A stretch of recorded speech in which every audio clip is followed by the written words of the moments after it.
आप सभी प्रेस के बंधुओं को नमस्कार, प्रणाम, जोहार। आज एक हम बहुत जरूरी मुद्दे पर प्रेस वार्ता के लिए यहाँ पर इकट्ठे हुए हैं। जो मुद्दा है वो शिक्षा से जुड़ा हुआ है और शिक्षा के क्षेत्र में झारखंड की सरकार ने एक टेंडर निकाला था। उस टेंडर में हम बात करेंगे। तो सबसे पहले तो मैं जो प्रेस कॉन्फ्रेंस हो रहा है जिस विषय पर हो रहा है उस विषय पर थोड़ा सा प्रकाश डालूंगा। दूसरे पार्ट में हम उन दोनों टेंडर्स की चर्चा करेंगे। इसके बाद हमारे कुछ सवाल है उस टेंडर्स को लेकर के हम सरकार से पूछेंगे और उसके बाद अगर आपके कुछ सवाल है तो सवालों का जवाब देंगे। तो दोस्तों, आजादी के बाद में महात्मा गांधी और सरदार पटेल के बीच में एक वाद विवाद है जो कि काफी मशहूर है, काफी फेमस है। गांधी जी ने कहा कि हमें आजादी तो मिल गई, लेकिन आजादी के बाद देश के जितने ब्यूरोक्रेट्स है, ब्यूरोक्रेसी है, एडमिनिस्ट्रेशन है, उसमें उन लोगों का कब्जा है जिन लोगों को अंग्रेजों ने बनाया है। अंग्रेजों ने उनकी ट्रेनिंग दी, अंग्रेजों ने उन्हें जॉब दिया और उनको इस तरीके से बनाया कि उस देश को जो है अंग्रेजों के इंटरेस्ट पे लूटे। इसलिए इस पूरे के पूरे सिस्टम को जो है बंद कर दिया जाना चाहिए। लेकिन सरदार पटेल ने इस पर कहा कि अगर हम इस पूरे एडमिनिस्ट्रेटिव सिस्टम को अचानक से बंद करेंगे तो पूरा का पूरा सिस्टम कोलैप्स कर जाएगा। इसलिए इस सिस्टम को बंद ना किया जाए बल्कि इस सिस्टम को रिफॉर्म किया जाए ताकि ये भारतीयता की सोच में जो ढल जाए। कहने का मतलब ये है कि जब भी कोई देश अलग होता है, कोई प्रदेश अलग होता है, कोई गांव अलग होता है, तो वो सही मायने में उन लोगों का तभी होता है जब उसको सिस्टम में जो लोग हैं, एडमिनिस्ट्रेशन में जो लोग हैं, वो वहां के लोग हों। सेम चीज मानना था जयपाल सिंह मुंडा जी का। साइमन कमीशन में भी झारखंड अलग होने की बात चली थी और उस समय ये बात हुई कि झारखंड अलग या फिर झारखंड सही मायने में झारखंड का तभी हो पाएगा जब झारखंड के एडमिनिस्ट्रेटिव सिस्टम में झारखंड के रहने वाले लोग हो, झारखंड के आईएएस हो, झारखंड के आईपीएस हो, जेपीएससी में झारखंड के लोग हो, या के डॉक्टर झारखंड के हो, इंजीनियर्स डॉक्टर्स के हो, तभी सही मायनों में झारखंड जो है वो झारखंड का कहलाएगा। इसी सोच को आगे बढ़ाते हुए कई सारे हमारे प्रदेश के जो प्रदेश है हमारे देश में, उनकी ऐसी अभिलाषा रही कि हमारे ही प्रदेश के जो लड़के हैं वही ब्यूरोक्रेसी में आगे बढ़े, तभी सही मायने में जो है प्रदेश का विकास हो पाएगा। और जितने भी हमारे देश में प्रदेश है, चाहे महाराष्ट्र की बात करें, बंगाल की बात करें, तमिलनाडु की बात करें, सब लोगों ने अलग अलग सिस्टम चलाया जिस सिस्टम के तहत वहां के लोकल लोग यूपीएससी और जेपीएससी क्वालिफाई करते हैं। उदाहरण के लिए महाराष्ट्र में एक साथी योजना है जो कि मराठा कास्ट के बच्चों को स्कॉलरशिप देता है। वहां पर एक ज्योति योजना है जो कि महात्मा फुले के ऊपर है, जो कि ओबीसी को स्कॉलरशिप देता है। वहां पर एक टार्टी है जो कि शेड्यूल्ड ट्राइब को देता है। बार्टिक इंस्टीट्यूशन है जो कि शेड्यूल्ड कास्ट के बच्चों को स्कॉलरशिप देता है। इसी को ध्यान में रख करके हेमंत सोरेन जी ने 2021 में झारखंड से कुछ बच्चे यूपीएससी क्वालिफाई हुए थे, उन लोगों को पुरस्कार देने के लिए, सम्मानित करने के लिए बुलाया और वहां पर यह घोषणा की कि झारखंड के बच्चे जो महंगी कोचिंग फीस के कारण कोचिंग नहीं ले पाते हैं, ऐसे बच्चों को झारखंड की सरकार जो अब सपोर्ट करेगी। और झारखंड की सरकार ने हेमंत सोरेन की बात को मानते हुए उनके स्पीचेस चाईबासा में, पलामू में, हर जगह उन्होंने कहा कि हम बच्चों को कोचिंग के लिए सपोर्ट करेंगे। झारखंड की सरकार ने 2 टेंडर निकाला 2021 में। पहला जो टेंडर है, ये टेंडर फॉर्म आप मेरे सामने देख सकते हैं, इसका नाम रखा गया एकलव्य प्रशिक्षण योजना 2023 और ये टेंडर निकाला गया था 14/9/2023 को, ईओआई रेफरेंस नंबर 156 बजट। दूसरा टेंडर उसी दिन निकाला गया जिसका नाम रखा गया मुख्यमंत्री शिक्षा प्रोत्साहन योजना 2023, same date 14/9/2023, EOI reference budget 157। ये जो निकाला गया टेंडर, इसका मकसद क्या था, इसका ऑब्जेक्टिव क्या था, वो बस 2-3 लाइन का है। वो पढ़ने से चीजें समझ में आएगी। बस मैं हूबहू जो सरकार ने निकाला उसको पढ़ूंगा मैं। The Department of Higher and Technical Education, Government of Jharkhand, in its bid to enhance employment opportunities available to the youth of Jharkhand, the state government is launching the Eklavya Prashikshan Yojana herewith.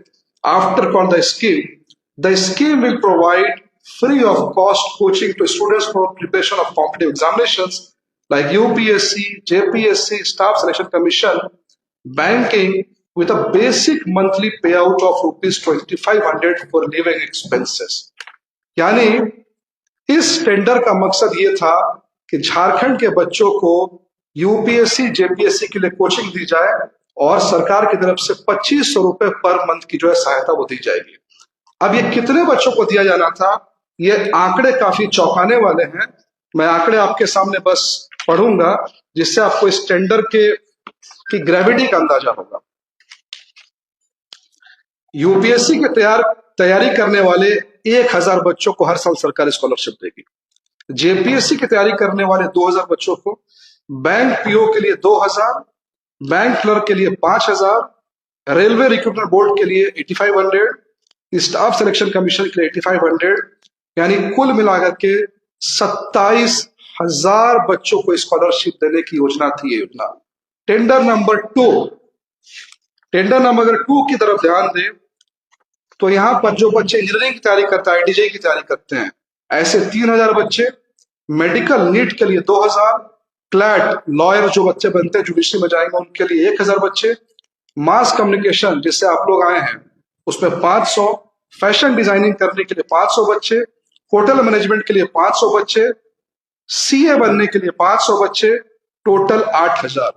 यानी इस दोनों tender को मिला करके 35,000 बच्चों को झारखंड सरकार ने घोषणा दी थी स्कॉलरशिप देंगे। कोचिंग के साथ साथ पर महीने 2500 रुपए देने की घोषणा इस टेंडर पेपर में है जो अभी मेरे हाथ में है।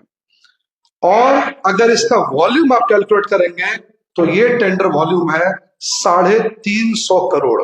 यानी झारखंड सरकार का वादा था इस टेंडर के तहत कि हम 350 करोड़ रुपए हर साल झारखंड के 35,000 बच्चों पर खर्च करेंगे।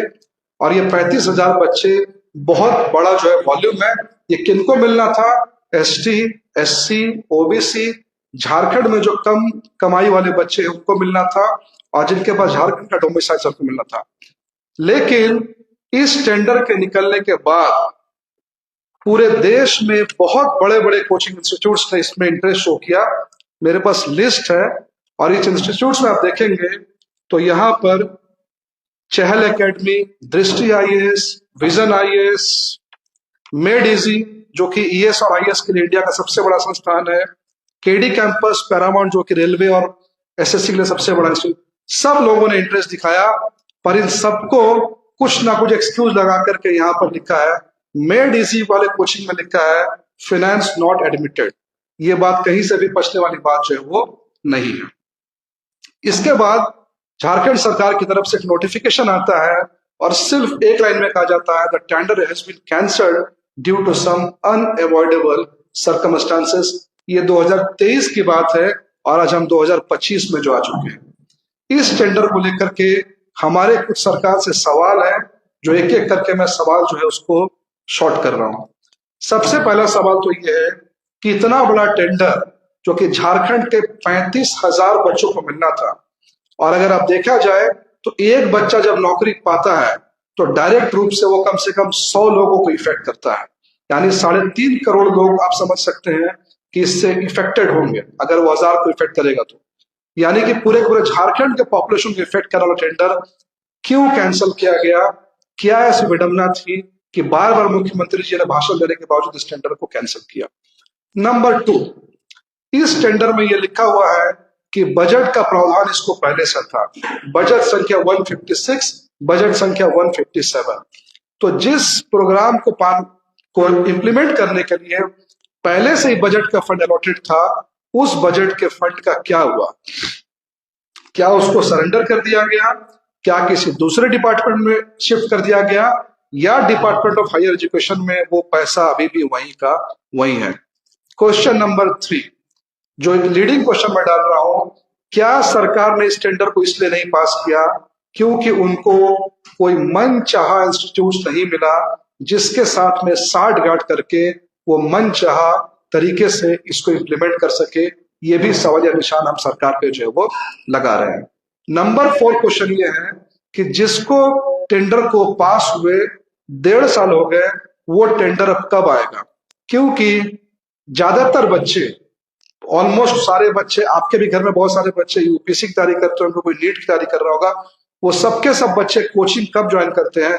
वो अप्रैल में ज्वाइन करते हैं, मार्च में सेशन जब खत्म होता है। यानी ये टेंडर अगर 1 महीने में नहीं आया तो इस टेंडर का इम्प्लीमेंटेशन हुए 3 साल पूरा हो जाएगा। यानी एक तरह से आपने जो है वॉश आउट कर दिया स्टूडेंट्स का, 3-4 साल कंप्लीट आपने जो है वो वॉश आउट कर दिया।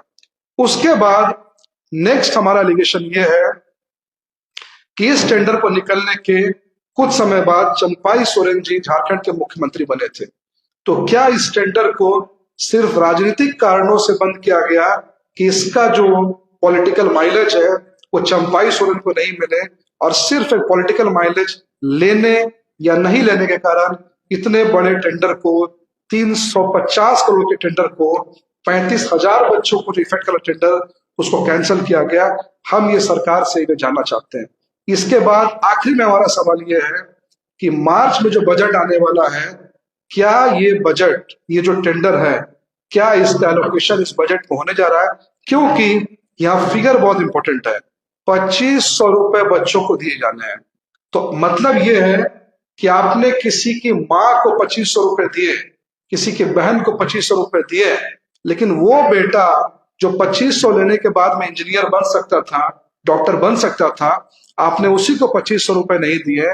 यानी कि एक हाथ से देना और एक हाथ से लेना, ऐसा जो है वो प्रतीत होता है। तो बस मैं इसी के साथ अपने शब्दों को समाप्त करता हूं। बहुत बहुत धन्यवाद।